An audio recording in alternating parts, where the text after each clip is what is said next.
Napoleon at the Battle of the River Nile. Now it's one of a pair, its twin that stands in Central Park, New York. Now this bridge we're going to pass through is Waterloo Road Bridge, known as the Ladies' Bridge, built by women during the Second World War. Now the bridge is built with a lady's touch, a very expensive self-cleaning Portland stone. So when it rains, this bridge receives a thorough wash. Look on the underside of the bridge, you can see how dirty it is compared to the outside, where it still looks as good as new. Now the view from this bridge at sunset inspired the Kings to write the song Waterloo Sunset. And to the right, that large concrete building behind the trees, believe it or not, that is our Royal National Theatre, voted one of the ugliest buildings on the banks of the River Thames. But you've heard the expression, never judge a book by its cover, and that certainly applies to the building. Inside of this building are three of the finest theatres, the largest of which is the 1,500-seater Olivier Theatre, named after the actor Sir Laurence Olivier. And ahead of us to the left, the white vessel with the yellow funnel, that's the Wellington, a former New Zealand sloop for the Royal Navy, permanently moored on the river as a floating livery hall for the Honourable Company of Master Mariners. Now, to be a Master Mariner, you do have to captain a ship at sea for at least 25 years, so it's quite an exclusive club. The head of the club is our newly crowned King, King Charles III. And just behind it, you'll see the stone archway. That's Temple Arch, a boundary line between two cities. It denotes we are now leaving the city of Westminster and we are just about to enter the city of London. Now the city of London is one of the smallest capital cities in the world, measuring just 1 square mile. Now when you talk about London today, we are generally talking about Greater London, and that's made up of 2 cities and 32 surrounding boroughs. But originally London was just 1 square mile. And the red brick building to our right, the Oxo Tower, it's here, the small little beef stock queue that we use on our Sunday roast used to be manufactured. Now after the war, the building fell into disrepair, but like most things on the Thames today, it's been turned into unaffordable housing. There's a small row of shops at the bottom, then you have 48 luxury flats. Then you've got the viewing gallery, and then the tower itself. That today is the Harvey Nichols restaurant, voted one of the top 10 restaurants here in London. And a couple of buildings to our left, the red Gothic style building that looks like a church, that's the Sion College and Library. Inside of that building are some rare books and manuscripts, over 3,500 rare books and manuscripts, and that includes Queen Victoria's own personal diary and the first Bible to be translated into English and then printed on the William Caxton Press. The building next to it with the green sloping roof, that's the old City of London School for Boys, a very famous school here in London where Lord Asquith and Winston Churchill both received earlier education. Now in between the 5 arch windows at the top there's 4 statues, and from left to right they are Francis Bacon, John Milton, Sir Isaac Newton and William Shakespeare. That's 4 of this country's most famous scholars. It's no longer used as a school today. It's now the home of J.P. Morgan, the wealthy American bank. And a lovely view of the dome and cross of St. Paul's Cathedral to our left, designed by the famous architect Sir Christopher Wren. Now it took 35 years to build, and 12 years of construction was the dome itself. That dome is the second largest unsupported cathedral dome. The largest largest is on St. Peter's in Rome. Now St. Paul's does stand 365 feet tall. The foundations are 3 feet deep, and buried in the crypt are some of this country's most famous national heroes. That includes the Iron Duke, the Duke of Wellington, Admiral Lord Nelson, Sir Alexander Fleming, and the architect himself, Sir Christopher Wren. Now, if you haven't been in St. Paul's, folks, it is highly recommended. It's about £21 today. Now, you can go in, you can go visit the crypt, and then you can climb, because there's no lift, you can climb the 511 steps to the viewing platform on top of the dome, where you do get views just as good as the London Eye. And that's St. Paul over to our left. Now this denotes roughly the halfway mark of the journey, folks. Is the commentary okay? Yeah. Yeah? You want me to carry on? Yeah. Yeah. Am I speaking slow enough? Alright, I don't normally talk this slow, so don't think there's anything wrong with me, okay? Alright, it's just I'm trying to make sure somebody understands. Now to the right, the brown brick building with the tall chimney, that's the old Bankside Power Station. Now today, it's been turned into the Tate Gallery for modern art, viewing modern art exhibitions. Now, it is a free art gallery to enter. But in my opinion, once you've seen modern art, you'll know why it's free to enter. And connecting the two attractions, this bridge ahead of us is the Millennium Footbridge, built by Norman Foster as part of the Millennium celebrations. Now the bridge was opened on the 1st of June in the year 2000. Just 3 hours later, it had to be closed because it was condemned unsafe. Now, once a certain amount of people walked across the bridge, it started to wobble, and it took the nickname as the Wibbly Wobbly Bridge. Now, it cost £5 million to stabilise the bridge, but according to the architect in a live interview, they said what was wrong. He said nothing. It's the way people walk. And to the right, the white circular building with the brown thatched roof. Sam Wanamaker's replica of William Shakespeare's Globe Playhouse Theatre. Now it was his dream to produce a replica, and it took 20 years to get the project underway. Now sadly, he never saw the building complete. It was eventually completed by his daughter, the actress Zoe Wanamaker. Now it was opened in 1997, and it's used in the traditional way, just as it would have been during the days of Shakespeare. So no lighting, no sound effects, no amplification.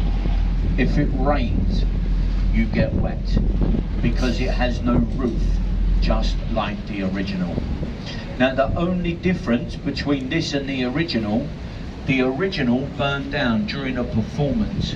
They used a cannon for a sound effect, and it caught the wooden building alight. This one has had to be made fireproof, and it is the first building to be built of wooden thatch since the Great Fire. And they've also built it as close to the original as possible. We now know that the original stood here to the right. See the building that's under construction? When they was digging out the foundations for this building, they found some burnt out remains, which turned out to be from the original Globe Theatre. And as we come through the bridge, in the corner of the next bridge is a very famous Thameside pub. Now if you've got a camera, zoom in on the front of the pub, okay? This pub's called the Anchor. Now, zoom in on the front where you see the sign that says the Anchor, and in small lettering, it says established in 1615. So this pub is over 400 years old. Now to use the pub, Samuel Pepys, the diarist, Dr. Johnson, who compiled the English dictionary, and Shakespeare. Shakespeare and his actors used parts of the attic as changing rooms for the old Globe Theatre. It's even starred in a couple of films, most notably at the end of Mission Impossible with Tom Cruise and Ving Rhames. They sit in the garden of the pub drinking a pint of ale, celebrating their successful mission. And ahead of us to the right we have a pirate-looking ship. Now this is a replica of Sir Francis Drake's ship, the Golden Hind. Now it was built in 1971 in Appledore in North Devon. It's an exact replica. It even took the same course that Sir Francis Drake took, so it has circumnavigated the globe. Now it's done more miles than the original. That has sailed around the world twice. And while she's moored here, she is open to the public. Now just behind here, folks, if you're in the area, Borough Market is behind here, which is also a nice place to visit. The bridge ahead of us, everybody knows this bridge. It's the world famous London Bridge. Now we have had several bridges to span the Thames at this point. Now the first ever London Bridge was built by the Romans back in 43 AD. Now the most famous London Bridge is of course the one that fell down, which is how we got the nursery rhyme, London Bridge is falling down. Now the previous one to this was sinking, and in 1968 it was bought by an American called Mr. McCulloch. The bridge was dismantled, shipped out to Lake Havasu and re-erected in the Arizona desert as a tourist attraction. And to the right, this tall glass building, the Shard at London Bridge. The tallest building in Western Europe, and it only stands 1,000 feet tall. There's 82 floors inside the building, and it consists of offices, shops, there's bars and restaurants, there's a hotel called the Shangri-La, then you've got a viewing platform on the 72nd floor, and then the rest is made up of luxury apartments. Now each apartment inside the Shard has been valued between 30 and 50 million pounds. Very expensive. That's why they've sold none of them. And the building that gets wider as it gets taller, that's number 20 Fenchurch Street, the building with more up top. Right at the top of the building is the largest indoor roof garden, and it's free to go up there. All you have to do is book online in advance. It's called the Sky Garden London. And the large warship coming up on our right is the HMS Belfast. Built in Belfast in 1938, launched in 1939. She saw action throughout the Second World War and was involved in chasing, shelling and sinking of the German ship the Scharnhorst. She weighs 11,500 tons. Her main armament is 12 6-inch guns, each one capable of firing a 100-weight shell 14 miles. She fired the opening shots on D-Day, June the 6th, 1944, and she last fired those guns in anger in 1952, where she was a flagship for the United Nations in the Korean War campaign. Today permanently moored on the river as a floating extension for the Imperial War Museum. Now to our left, London's most visited tourist attraction, the Tower of London. That started to be built back in 1078 in the reign of William the Conqueror. Now the 4 turrets in the middle, that's the oldest part. It's called the Norman's Keep, or the White Tower. And in its time, that building has been various things. A royal mint, a royal observatory, a royal palace, a prison, a zoo, but more commonly known as a place of imprisonment, torture and execution. It's now home to the Crown Jewels. The Crown Jewels are guarded by the King's Beefeaters, or buffeteers, a French word meaning servant to the Crown. Now the bridge ahead of us is Tower Bridge, opened on the 30th of June 1894, designed by Sir John Wolfe Barry and built in the Gothic style to blend in with its surroundings, the Tower of London. Now Tower Bridge is the only bridge of its kind, being a twin steel suspension and bascule bridge. Now the bascles, which are those centre parts that form the roadway, those can be raised like a double-sided drawbridge to let larger ships in and out of the upper port of London. They have raised on numerous occasions, and the record opening for Tower Bridge is 54 times in one day. On average, it would raise between 30 and 40 times a day. That's how busy it was here with river traffic. Now we're going to turn the boat sideways, folks, and you're going to get a quick photo opportunity, okay, to get a nice side-on view of Tower Bridge. If you time it right, you'll be able to get the red double-decker bus in the middle as well. Alright, they charge you £5 in the shops for this picture. Right, we'll do it for £2.50. Now just be careful if you do decide to stand up, because the boat will start to rock, okay? But once you've taken your photo, then please return to your seats.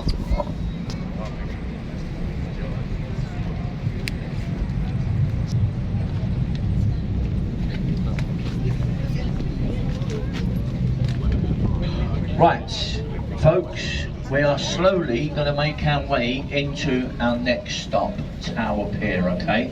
So if I could just have your attention for one moment, alright, a bit of journey information, so listen carefully.